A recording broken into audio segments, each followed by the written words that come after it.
How does Kevin Stefanski firing impact Shedeur Sanders? Okay, I guess I should be disqualified because I'm wearing this jersey. Yeah. But glory be, Stefanski is gone. And especially the two of us have been campaigning for that for not weeks, for months since the season started. He didn't want Shedeur. I believe he was sabotaging to Shedeur, especially in first and goal situations when he kept going Wildcat so that Shedeur wouldn't score a touchdown. Obviously, when the Falcons signed him, and I saw you, first of all, I saw your tweet when you said the Browns haven't been there in 30 years. I was like, that was a gut punch. Then I saw, him signing with the Falcons, and I immediately thought of Bijan Robinson and thinking of Nick Chubb, and I think Kevin's going to have a ton of success there. I really do with that young offensive line. If Penix can kind of play in that play-action kind of game, third down, spread it out with big personnel. In the NFL, you don't get fired for failure. You get promoted for loyalty. And tonight, the old guard just showed their hand. Less than 24 hours after Tommy Rees was fired for allegedly sabotaging Shedeur Sanders, he has a new job. And you will never guess who hired him. Kevin Stefanski has officially signed a $60 million deal with the Atlanta Falcons, and his first phone call was to the man who tried to ruin Shedeur. Jimmy Haslam is reportedly apoplectic. He believes this proves the sabotage was coordinated from the top down. He told league officials, "They tanked my team, ruined my quarterback, and now they are high-fiving in Atlanta. This is collusion." But Haslam isn't the only one mad. I'm going to read a quote from an anonymous black head coach who says this hire exposes the country club mentality of NFL owners. Subscribe and hit the bell right now. Click that button. Let's talk about the hire. Here is why the Falcons just declared war on the Sanders family. Yesterday against Joe Burrow, after it looked like Joe had done what Joe usually does and went giving them the lead, with a minute and a half left, Shedeur Sanders took a team of practice squad nobodies and went on a 64-yard drive in 10 plays, clutch, and more clutch, converted a 3rd and 10 at his own 29 on a throw to an undrafted rookie named Isaiah Bond for 13 yards. The truth just blew up the NFL, and it proves what many of us feared all along. There is a coordinated effort to stop Shedeur Sanders from becoming a star. In the deepest, darkest corners of the league, someone decided that the son of Deion Sanders wasn't going to get a fair shake. And now we know who was rewarded for carrying out the hit job. Less than 2 weeks ago, Kevin Stefanski was fired by the Cleveland Browns after a disastrous 5-12 season that saw his team and his rookie quarterback flatline. He should have been persona non grata, a coaching pariah.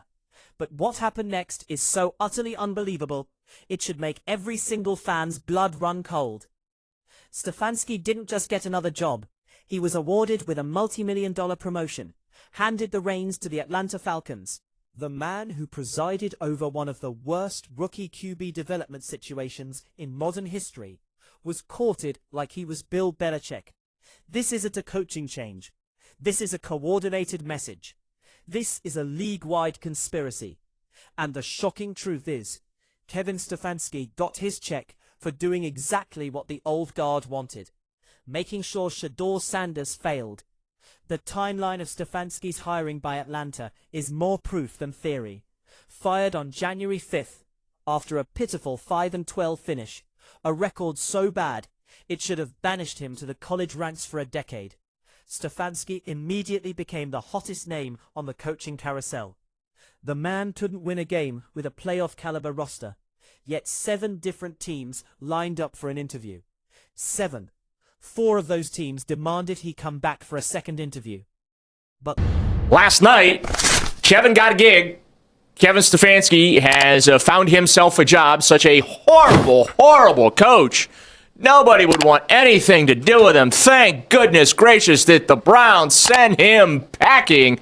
He only had interviewed with 7 teams, was slated to have second interviews with 4 of those 7 teams. The most damning evidence, Arthur Blank, the billionaire owner of the Atlanta Falcons, didn't just talk to him. Blank flew him in, cooked him steaks, and refused to let him leave the building until he signs the contract. Let that image sink in. The owner of an NFL franchise preparing a 5-star meal for a coach who just finished a toxic 3-4 stretch with with a rookie quarterback, boasting a stat line of only 1,400 yards, 7 touchdowns, and 10 interceptions. The league didn't see a failure. They saw a mercenary who got the job done. Stefanski destroyed a young quarterback's confidence and development, and instead of consequences, he got a private jet, a steak dinner, and a brand new franchise to run. It's the ultimate failure to the top.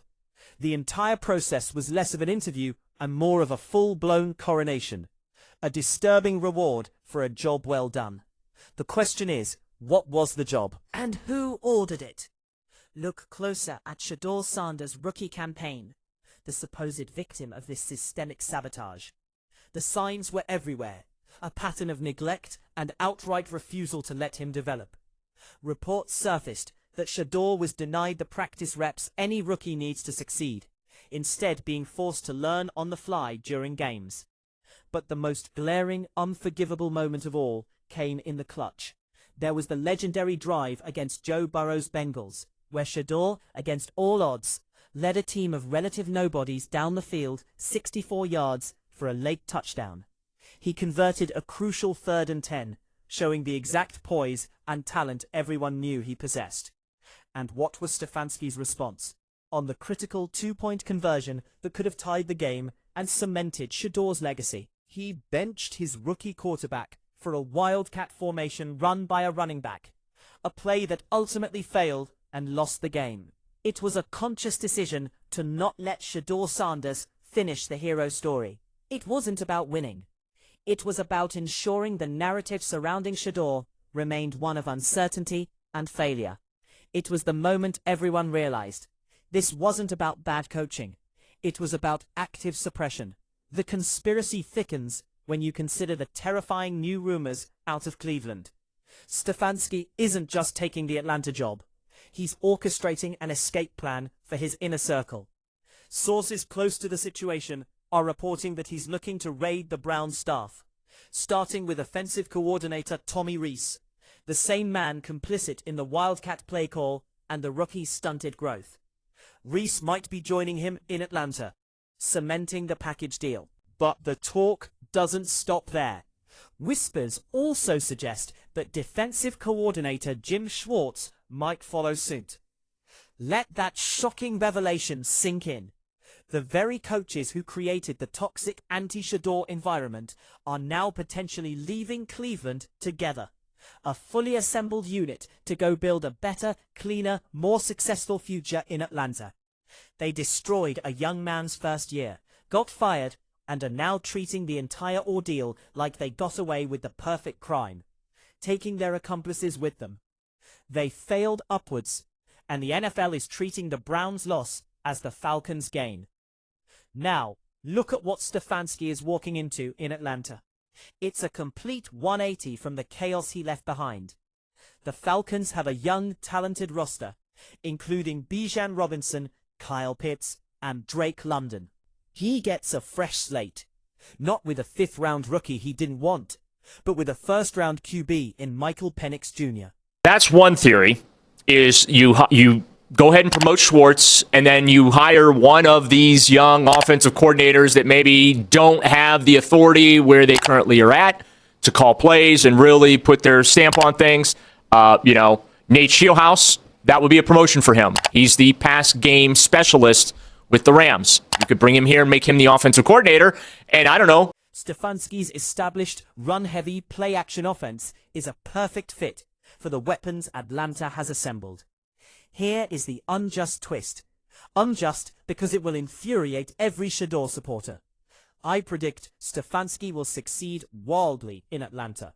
He will design an offense that plays to Penix's strengths, giving him the protection, the practice reps, and the confidence that he deliberately withheld from Shedeur Sanders. When Penix becomes a Pro Bowler in 2 years, a league will point to Stefanski as a coaching genius, and they will completely erase the 3-14 and 5-12 seasons in Cleveland. They will act like the Shedeur Sanders disaster never happened, proving that Stefanski always could develop a quarterback. He just chose not to when the quarterback was Deion Sanders' son. This is the ultimate setup for him, and the ultimate injustice for Shedeur. while Stefanski is eating fine dining in Atlanta.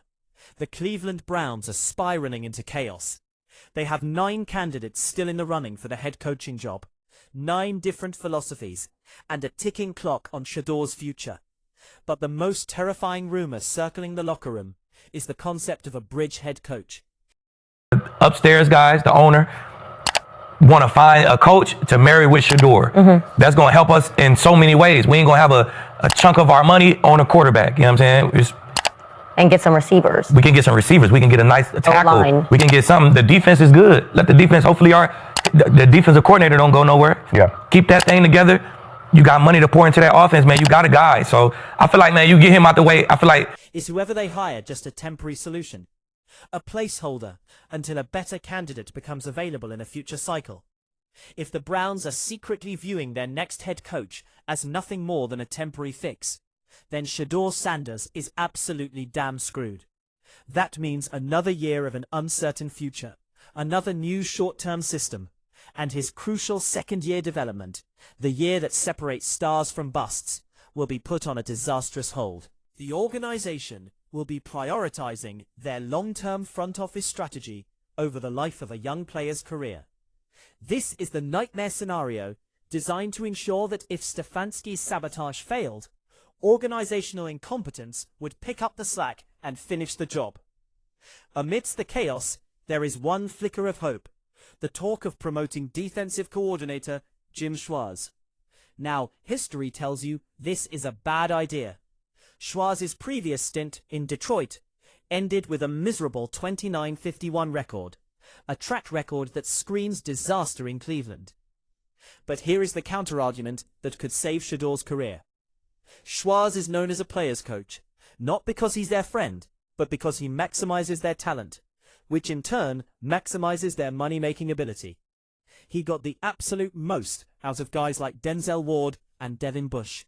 So, if the Browns pair Schwartz's defensive expertise with a young, hungry, offensive-minded coordinator, a fresh mind like Nate Shielhays or Dan Pitcher, they might actually have something. A young OC given full autonomy to build an offense from scratch, focused only on Shedeur's strengths. No baggage, no preconceived notions, no corporate agenda. It's the only path forward. It's the ultimate risk, but it's the fresh start Shedeur desperately needs to prove the conspirators wrong. Let's wrap this up, because the story is clear. Kevin Stefanski was rewarded for sabotaging Shedeur Sanders. 7 teams interviewed him. Arthur Blank cooked him steaks. He is now set up for success in Atlanta, while his former rookie is left to pick up the pieces in Cleveland. The league thought they were sending a message to the Sanders family. They thought they were sending a chilling reminder that you don't get a golden ticket in this league just because you're Coach Prime's kid. But here is the surprising twist they never saw coming. By forcing the hand of the Browns organization, they inadvertently gave Shedeur the one thing he couldn't get with Stefanski's regime: a clean slate. The entire toxic coaching staff is gone. Now with the right hire, with a coach and coordinator who actually believe in his future, Shedeur Sanders has a chance to rewrite the story and show the league how badly they miscalculated. Drop your thoughts in the comments. Was Stefanski's hiring a reward for a sabotage? Should Jim Schwartz be the next Browns coach? And most importantly, can Shedeur finally get a fair shot? If you made it this far, hit that subscribe button, turn on notifications, and let's keep this conversation going. Peace and chaos.